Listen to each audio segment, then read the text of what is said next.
Hola de nuevo. En este vídeo vamos a ver las herramientas de captación que nos permitirán atrapar aquellos sonidos que pretendemos grabar.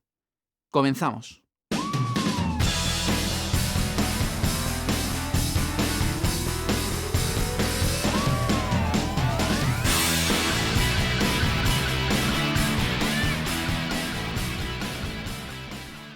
Si el sonido es una variación de presión del aire, hará falta algún artilugio que convierta esa presión en otro tipo de energía que se pueda plasmar en algún soporte. Eso debió de ser lo que se le pasó por la cabeza a Thomas Edison cuando inventó el diafragma que incorporó al fonógrafo. No mucho tiempo después apareció el primer micrófono de carbón, con un funcionamiento más parecido a los micrófonos que conocemos hoy, y que convertía la presión del aire en electricidad, lo que permitía que después se pudiera amplificar. La evolución de estas herramientas fue muy rápida en los siguientes años, hasta llegar a los micrófonos que podemos usar hoy. Los tipos más usados en la actualidad son los micrófonos de condensador, los dinámicos, los electret y los de cinta. Os voy a explicar rápidamente las diferencias en sus maneras de funcionar. Tienen dos placas de condensador, una móvil que hace de membrana y otra fija. El condensador recibe una carga, habitualmente de 48 voltios, llamada phantom, y esta carga varía cuando la membrana móvil se acerca o aleja de la fija. La variación de carga produce una variación de la tensión, y esta es la señal que entrega. Se componen de una membrana unida a una bobina que encaja en una hendidura de un imán. La onda hace moverse a la membrana que al estar unida a la bobina hace que oscile dentro del campo del imán, generando una corriente eléctrica proporcional a este sonido. Básicamente son condensadores que llevan ya la carga incorporada. Esto se consigue mediante un plástico polarizado que sería el que hiciera la función de membrana. Su membrana es una cinta de metal larga y corrugada, tensada en sus extremos y acompañada de un potente imán que le induce el magnetismo. Cuando la cinta se mueve vibrando por la onda sonora del aire, produce fluctuaciones en el campo magnético. Por esto que os acabo de explicar, se dan ciertas características que suelen ser comunes a los micrófonos que están dentro de cada grupo, y que se deberán a su manera de funcionar por cómo están diseñados. Los micros de condensador, por ejemplo, suelen compartir mayor sensibilidad y mejor respuesta en agudos, porque su membrana es ligera y puede vibrar con libertad a altas frecuencias. Los electret son de fabricación mucho más barata que los condensadores, pero su carga se va perdiendo. Aguantan mejor la humedad y los cambios de temperatura, pero al llevar un material algo más pesado en la membrana no responden tan fielmente en frecuencia como los condensadores. Los dinámicos se llaman así porque hay que mover una bobina, lo que conlleva mover más masa que los condensadores, y esto se traduce en menor sensibilidad. Además, por esta misma razón, no pueden vibrar a frecuencias tan altas como la membrana del condensador, porque por su peso no le da tiempo a ir y venir tan rápido. Pero por otra parte son mucho más robustos y mucho más baratos. Los micros de cinta son muy sensibles a la humedad y a los golpes. Su respuesta en frecuencia está recortada en la zona más aguda y más grave. Y su sensibilidad es menor que la de los condensadores, pero su sonido y su control de la dinámica los hacen aún hoy muy interesantes para usar, sobre todo en grabaciones. Con todo esto que os he dicho, ¿seguís pensando que un micro como este, de 20 euros, es un condensador? Es un micro electret, igual que el que tenéis en vuestro teléfono móvil, o en grabadoras, ordenadores, tablets, manos libres, etc. Que eso no es ni bueno ni malo, porque al final, que sea de un tipo u otro, no es lo que debiera importarnos más. Es una referencia de por dónde va a ir el comportamiento del micro, pero no es definitorio de su calidad. Independientemente de la manera en que funcionen, las características de cualquier micrófono son: respuesta en frecuencia. Define el rango de frecuencias que capta y cómo las capta. Si queremos un micro para poner a un bombo, por ejemplo, nos va a interesar que capte bien la zona grave, pero para un violín no nos va a interesar tanto. Vamos a ver unos ejemplos. Aquí podemos ver la gráfica de respuesta en frecuencia del micrófono AKG C1000, un micrófono de condensador de gama media que podemos encontrar fácilmente en salas de conciertos y en estudios de grabación. Como vemos, desde aproximadamente 250 hasta los 2 kHz es un micro bastante plano, es decir, que el sonido que entra él no lo colorea, él no lo cambia. Sin embargo, a partir de 2 kHz tiene un realce que está hasta los 6-8 kHz con una pequeña caída y vuelve a realzar un poquito más con una caída más acusada a partir de los 15.000. En graves tenemos que a partir de 250 la caída es progresiva hasta los 50 Hz aproximadamente. Pero fijaos aquí, que es una parte importante de cuando vemos una gráfica como esta, nos está diciendo que con un corte de graves que tiene incluido el micrófono, que podemos activarlo o no, la caída es más acusada a partir de 100 Hz. Estamos hablando de unos 6 dB, que si recordáis es la mitad. Si le recortamos 6 dB, estamos recortando la mitad de la respuesta a partir de 100 Hz. Por contra, tenemos aquí que estas frecuencias a partir de aproximadamente los 800 Hz se van incrementando progresivamente según bajamos hasta llegar al cenit de los 100 Hz. Y aquí nos hace la indicación 1 centímetro. ¿Qué es esto? Esto es lo que se llama efecto proximidad. Es decir, el micrófono, cuanto más se acerca a la fuente, más realza las frecuencias graves. Es algo que tenemos que tener en cuenta cuando microfoneamos de manera muy cercana, como suele pasar, por ejemplo, con las voces y como pasa con las baterías. Ya lo veremos. Puede jugar a nuestro favor o en nuestra contra, según sepamos cómo utilizarlo. Pero lo principal, para poder usarlo a nuestro favor, es primero conocerlo. Esta es la gráfica de un Shure Beta 52, un micro que se usa habitualmente para fuentes graves como amplificadores de bajo o bombos. Vemos que nos indica cuál es su respuesta en frecuencia a 0,6 metros, que es una distancia a tener en cuenta para un micro como este, dinámico, y cómo varía si lo vamos acercando cada vez más a la fuente, hasta llegar a decirte 3 milímetros. Y en 3 milímetros tenemos casi 15 dB de amplificación de estas frecuencias. Es muy a tener en cuenta porque este efecto de proximidad, como vemos, empieza a partir de 1 kHz aproximadamente. O sea, no se está subiendo solo los graves, estamos subiendo los medios. Esto es importante en un micro al que se le da un uso como el que se le da a este, ya que es un micro que se acerca mucho a la fuente. Y tenemos que saber que hay bastante diferencia entre acercarlo a 3 milímetros de la fuente o a 25 milímetros de la fuente, que son 2,5 centímetros, no es tanto. En cualquier caso, vemos que es de todo menos plana esta respuesta. Hay que romper el mito de que cuanto más plano es el micrófono, mejor. Eso es para algunos usos. Para otros nos conviene que tenga una respuesta coloreada, porque al final es un sonido que vamos a tratar y vamos a ecualizar. Si nos lo dan lo más cercano posible a lo que ya queremos, menos ecualización tendremos que darle, porque ya, como vemos, viene, digámoslo así, pre-ecualizado. Patrón polar.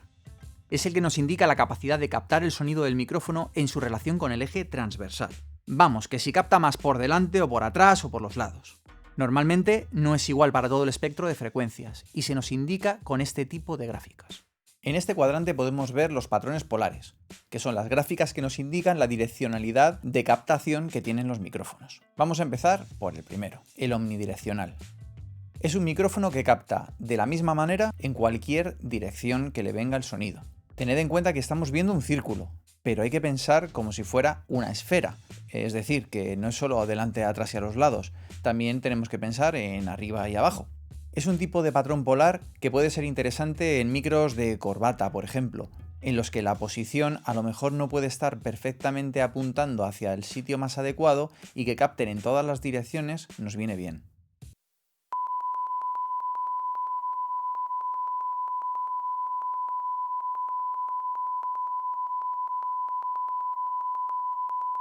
El segundo patrón que vamos a ver es quizá el más utilizado, es el cardioide. Es un patrón que nos permite discriminar todas las fuentes que nos vengan de la parte de atrás. De ese modo, digamos que apuntamos a la fuente que nos interesa y evitamos lo que no nos interesa. Tiene un rechazo total a las fuentes que vienen exactamente de atrás, como podemos ver aquí, que dice nivel relativo a 180 grados, menos infinito, absolutamente nada. Y alguien podría decir, entonces, ¿por qué mi micrófono, si lo pongo mirando hacia el otro lado y me pongo a hablar, capta sonido? Pues es una buena pregunta. Es porque no estamos en una cámara anecoica. Es decir, que es que no solo estamos escuchando lo que le llega directamente a la membrana, sino todos los rebotes de todas las paredes, de todos los obstáculos que se encuentra el sonido, que vuelven a la membrana después de rebotar.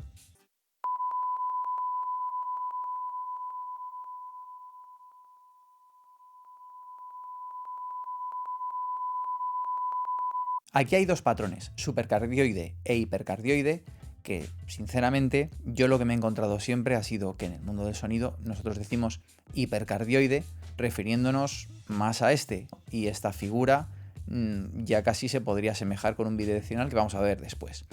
Total, supercardioide, que yo le llamo hipercardioide, llamadle como queráis, es un cardioide más estrecho, es decir, discrimina más por los lados, como podéis ver, pero por contra tiene un pequeño lobulito detrás. Así que esto hay que tenerlo en cuenta, por ejemplo, cuando se utilizan monitores o cuando en un directo tenemos un altavoz justo delante. Con un supercardioide o hipercardioide nos daría problemas y sería mejor utilizar un cardioide.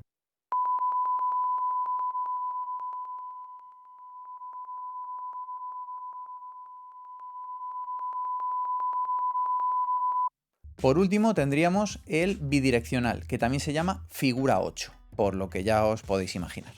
Capta de igual manera en los dos lados del eje transversal, sin embargo lateralmente tiene una discriminación total, como podemos ver aquí, menos infinito, del mismo modo que el cardioide en la parte de atrás.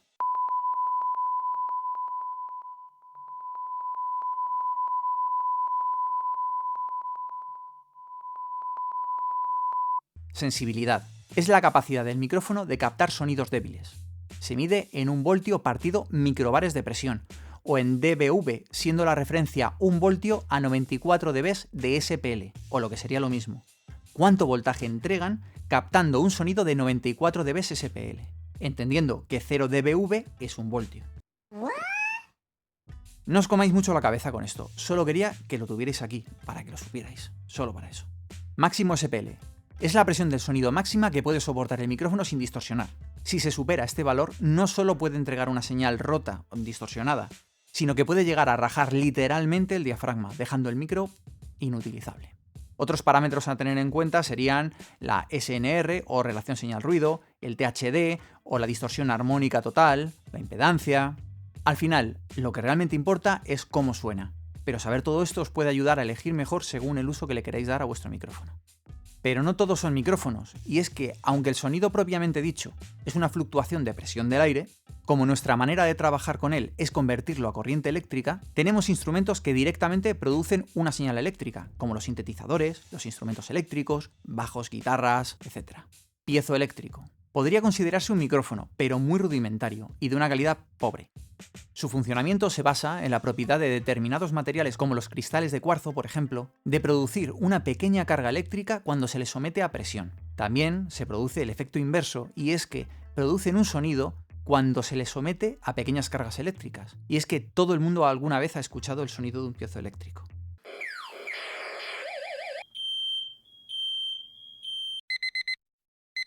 Un uso que se le da en el mundo de la captación del sonido es el de triggers de batería, que sirven para disparar un sonido que tengamos pregrabado, y por eso no hace falta que el micrófono que capta la señal disparadora tenga mucha calidad.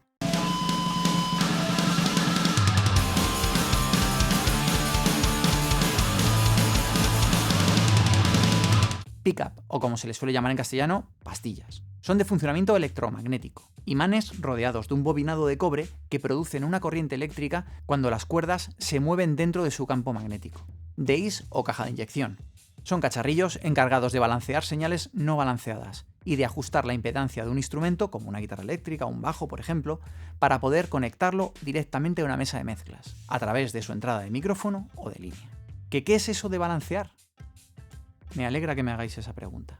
¿Os acordáis de la explicación de las fases? Id a repasarlo si os hace falta. Yo os espero.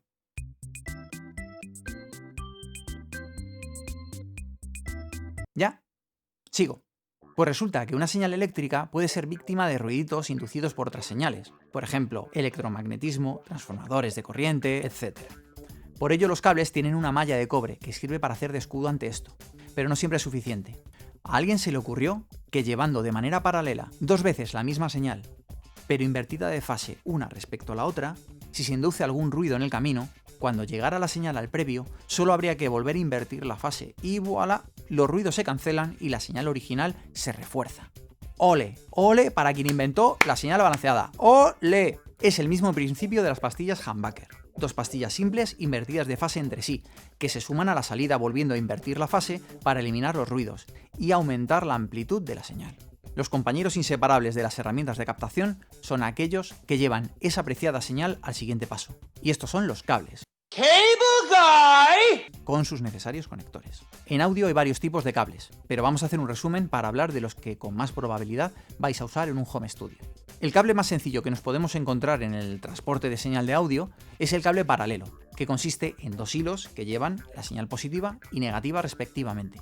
Estos son cables que llevan la señal amplificada para mover un transductor, altavoz o auricular, y la sección del cable, lo gordo que es, dependerá del nivel de amplificación que lleve. Para un equipo doméstico considero que usar cables gordos, libres de oxígeno y demás mandangas no tiene sentido. Un cable paralelo normalito te va a hacer la misma función. Comprar una de las opciones caras en este caso es como comprar un bisturí quirúrgico para pelar patatas. Un cable que lleve una señal de audio sin amplificar tiene un recubrimiento de plástico que lo protege del roce, del desgaste y de la suciedad. Dentro nos encontraremos una malla de cobre encargada de hacer de escudo frente a ruidos, que pueden venir de inducciones, de parásitos, de campos electromagnéticos o eléctricos, etc. De lo densa que sea esta capa dependerá lo mejor o peor que esté protegida la señal, que va en los hilos conductores cubiertos también por una camisa de plástico, para que de este modo no haga contacto con la malla. Cuando tenemos un hilo llevamos una señal, es un cable coaxial, ya que un corte transversal nos hace ver capas concéntricas. Es un cable que lleva una señal mono y se usa normalmente para instrumentos como guitarras o bajos eléctricos, teclados y similares. Y los conectores que suelen usarse con estos cables son RCA, jack mono y XLR en ocasiones, pero normalmente porque en el otro extremo hay un RCA o un jack mono. Por cierto, el XLR es el nombre técnico del conector comúnmente llamado Canon, pero bien llamado sería XLR. Cuando tenemos dos hilos hay dos señales. Depende aquí de qué señales sean, llamaremos al cable de una u otra manera.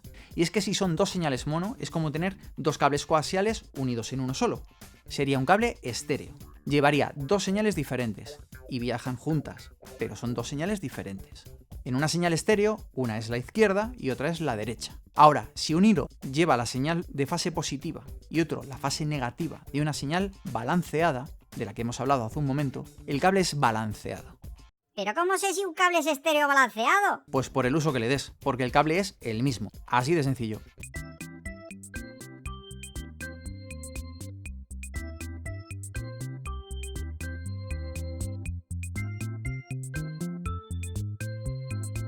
Para estos cables son necesarios conectores que tengan tres contactos, L, R y malla, o positivo, negativo y malla, que es lo mismo. Estos conectores suelen ser XLR o jack o mini jack estéreo. ¿Y RCA no? No, porque en un RCA no hay tres polos. ¿Entonces con un conector RCA no podemos llevar señal estéreo? No con señal analógica, por lo que os he explicado, pero hay un formato de señal digital relativamente común en equipos que podrían estar en un home studio, y de IFI también, que es el SPDIF, y que lleva una señal estéreo en un cable coaxial, normalmente con conectores RCA, aunque no vale cualquier cable de audio. Para llevar señal SPDIF haría falta usar un cable coaxial de 75 ohmios. Otro formato que se puede encontrar relativamente fácil en un home studio es el ADAT, y suele ir en un cable óptico con conector Toslink, aunque se le llama comúnmente conector ADAT. ADAT son las siglas de Alesis Digital Audio Tape, que era un formato que desarrolló Alesis de cinta digital y que a través de este cable lleva 8 señales de hasta 48 kHz o 4 de hasta 96 kHz. Detalle curioso: este formato de grabación no era demasiado bien visto a principios de los 90, cuando se empezó a utilizar, porque se decía que sonaba mal, que no molaba y tal, hasta que salió este disco. El primero de Alanis Morissette, y cerró muchas bocas porque está grabado íntegramente con el sistema ADAT. Las canciones eran buenísimas, genialmente arregladas, tocadas, interpretadas, producidas. Y ese formato que no se veía con buenos ojos y que hoy se vería como una antigualla casi inservible, fue el soporte de un disco súper ventas que a muchos, y me incluyo, nos tocó el corazoncito. Si lo que grabas vale la pena, no hace falta tener los aparatos más caros y más puros con el sonido para conseguir algo buenísimo. Como alguien dijo una vez, la música no se trata de mover aire, sino de mover corazones. Espero que os haya gustado este vídeo, espero que hayáis aprendido algo y nos vemos en el próximo.